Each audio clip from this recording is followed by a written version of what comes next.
12월 12일 네트워크 매거진 시작합니다. 지난 2007년 태안 앞바다에서 발생한 기름 유출 사고 다들 기억하실 겁니다. 서해안 167km가 기름으로 뒤덮였고 자원봉사자들의 손길 덕분에 지금은 생태계를 완전히 회복했습니다. 당시 기록물은 세계 기록 유산에 등재됐는데 김다루 기자가 첫 소식 보도합니다. 유조선에서 시커먼 기름이 바다로 쏟아집니다. 해안가에도 바닷물도 바다는 온통 기름투성이로 변했습니다. 기름을 연신 걷어내보지만 파도치듯 밀려드는 기름덩어리의 속수무책입니다. 지난 2007년 12월 태안 앞바다의 모습입니다. 해상 크레인과 유조선 충돌로 원유 12,000kl가 유출됐습니다. 서해안 167km 길이가 기름에 오염됐습니다. 완전히 덮었어. 한 20-30cm 두께로 심하게 아니라 이제 끝났구나. 이제 바다는 끝났다. 회복에 수십 년이 걸릴 것 같았던 태안 앞바다의 생태계는 기적적으로 되살아났습니다. 국내외 자원봉사자 123만 명이 태안을 찾았고 6개월여 만에 바다 생태계가 회복하기 시작했습니다. 당시 처참했던 모습과 자원봉사자의 사투가 담긴 기록물 22만 2천여 건은 지난달 유네스코 세계기록유산 아시아태평양 지역 목록에 등재됐습니다. 123만 자원봉사자의 참여를 이뤄낸 우리나라 전통의 상부상조와 시민의식을 전 세계에 알릴 수 있는 사례로 기름 유출 사고로 절망의 바다로 변했던 태안. 15년이 지난 지금은 연간 1,000만 명이 찾는 해안 관광도시로 자리매김했습니다. TV조선 김다로입니다. 강원 정선 가리왕산의 평창 동계올림픽 경기장 곤돌라가 관광용 케이블카로 변신했습니다. 그동안 관광시설 개발을 놓고 논란이 많았는데 환경부가 2년 한시 운행을 결정하면서 내년부터 정식 운영하게 됐습니다. 이승훈 기자입니다.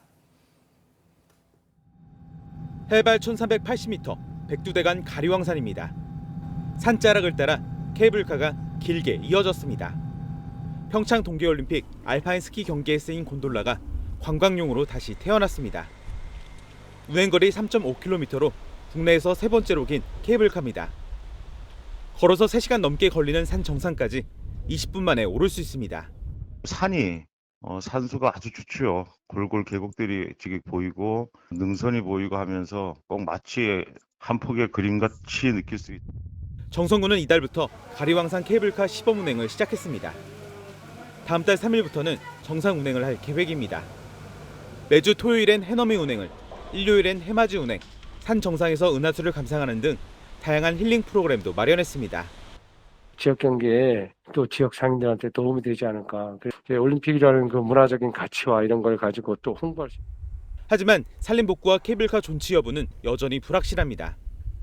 환경부가 케이블카 운영 기간을 2년으로 제한했기 때문입니다. 정선군은 앞으로 2년 동안 케이블카의 필요성을 입증해 가리왕산 케이블카를 계속 운행할 수 있도록 정부와 협의할 방침입니다. TV조선 이수근입니다. 인천 서구 청라국제도시 일대엔 산업단지와 주거지역이 함께 들어서 있습니다. 이곳에 축구장 7배 크기의 미세먼지 차단숲이 조성됐는데 대기오염 물질 차단은 물론 주민 휴식 공간으로도 활용될 전망입니다. 강석 기자의 보도입니다. 인천 청라국제도시입니다. 나란히 들어선 아파트 단지와 산업단지 사이에 하천을 따라 나무가 빼곡하게 심어졌습니다. 축구장 7배 크기인 미세먼지 차단숲입니다. 이곳에는 편백나무 등 1,500그루의 나무를 심었는데 인근 공단 지역에서 날아오는 대기 오염 물질을 차단하는 역할을 합니다. 나무 한 그루는 1년에 미세먼지 35g을 흡수하는 것으로 알려져 청라국제도시에 만든 숲은 연간 오염물질 800kg을 막아줄 것으로 기대됩니다.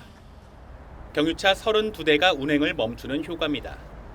먼지가 많이 날르니까 아무래도 나무를 심어놓으면 그 방지하고 아무래도 좀 환경이 좋아지겠죠. 지자체는 미세먼지 차단 숲을 주민 휴식 공간으로도 활용할 예정입니다. 미세먼지 차단 효과는 물론이고 인접 지역 주민들에게 쉼터로서 기능을 할 것으로 기대하고 있습니다.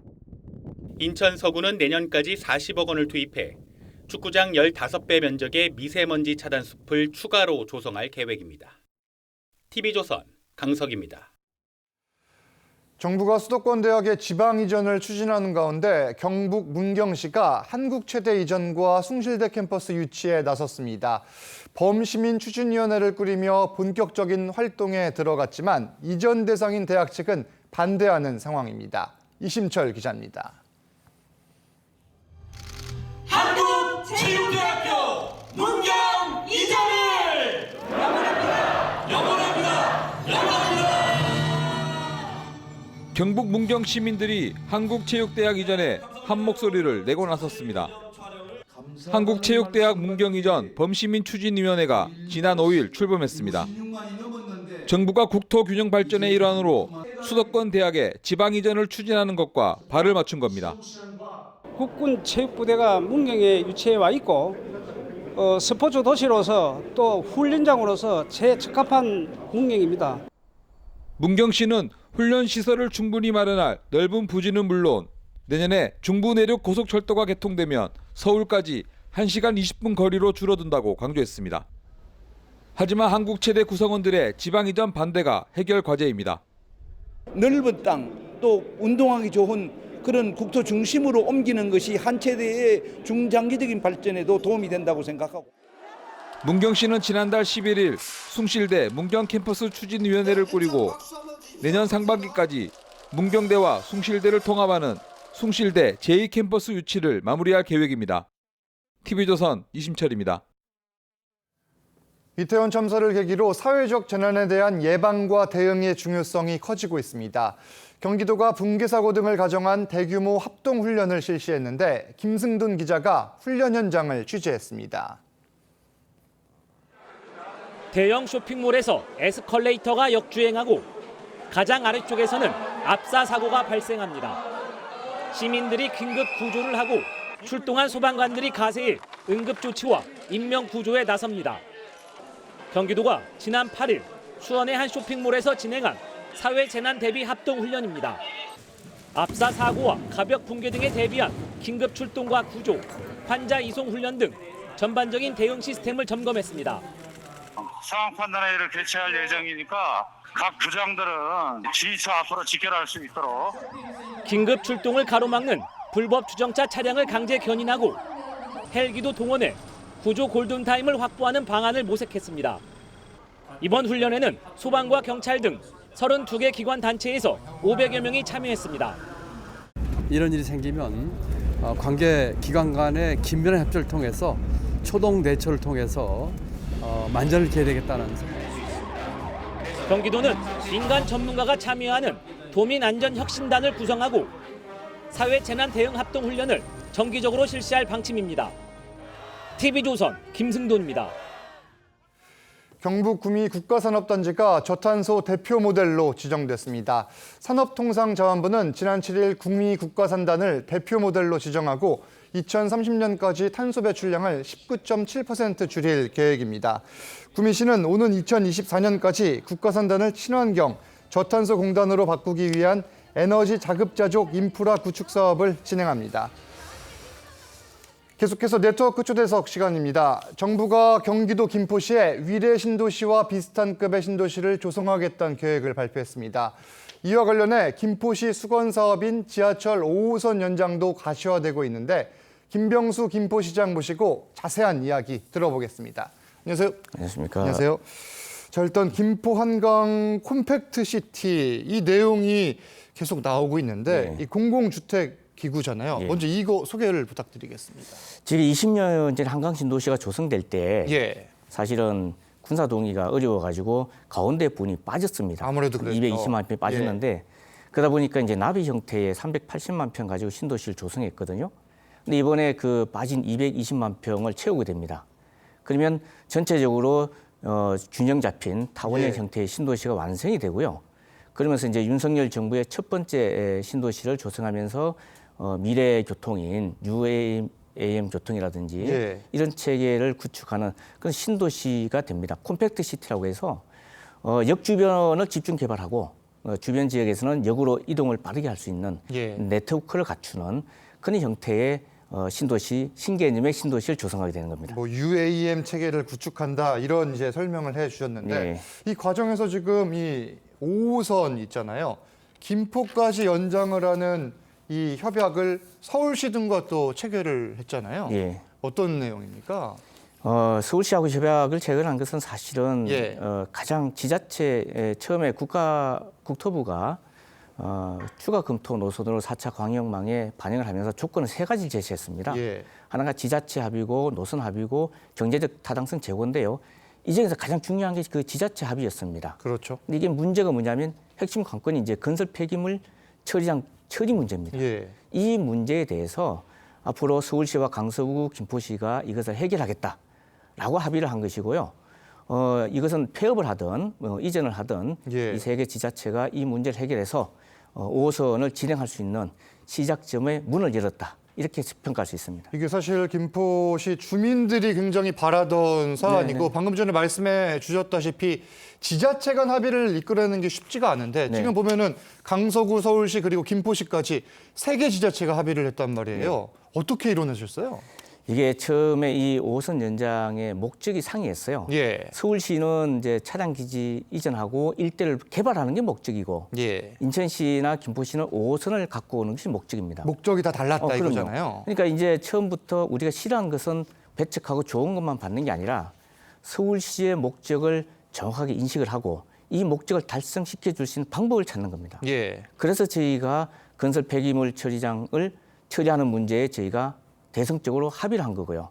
저희가 이제 보니까 법이 바뀌어가지고 건설 폐기물 처리장이 이제 친환경적으로 조성돼야 되기 때문에 예. 저희 김포시가 이제 그 도시철도 지옥철로 유명하지 않습니까? 이 문제와 친환경적으로 지어지는 건설 폐기물 처리장 이 2개를 서로 맞바꾸는 데에는 건설 폐기물이 전혀 문제가 되지 않는다. 지옥철 해결하는 것이 더 예. 급한 문제다라고 해서 저희 김포시가 아주 대승적으로 서울시와 합의를 해준 겁니다. 어느 정도는 감수를 하고 이 네. 5호선을 연장을 하는 합의를 이끌어냈다. 그렇죠. 이런 설명인데 네. 일단 이제 큰 그림에 대해서는 설명을 들은 것 같고 여기에 그러면 콤팩트 시티 이 5호선 연장 구체적인 계획 내용은 어떻게 되나요? 콤팩트 시티는 2024년도 하반기쯤에서 지구 계획이 이제 지정될 예. 것이고요. 2027년도부터 아마 분양을 시작할 것 같습니다. 그러면 지하철을 빨리 시작을 해야지 입주 시기와 맞춰서 개통을 할 수가 있거든요. 예. 그 저희가 이 공공택지 지구에 수반된 교통일 경우에는 예타 면제도 가능합니다. 규정상. 예. 그 저희가 예타 면제를 비롯해서 5호선이 빠르게 진행할 수 있도록 저희가 좀 행정력을 모두 집중을 하려고 합니다. 자, 여기에 그러면 또 지옥철 말씀을 해주셨는데 오늘 여기 스튜디오 오시기까지 힘드셨던 걸로 알고 있어요. 차를 맞습니다. 타고 오면은 또 아무래도 오래 걸리다 보니까 예. 지하철 타고 오셨는데 예. 어떠셨나요, 실제?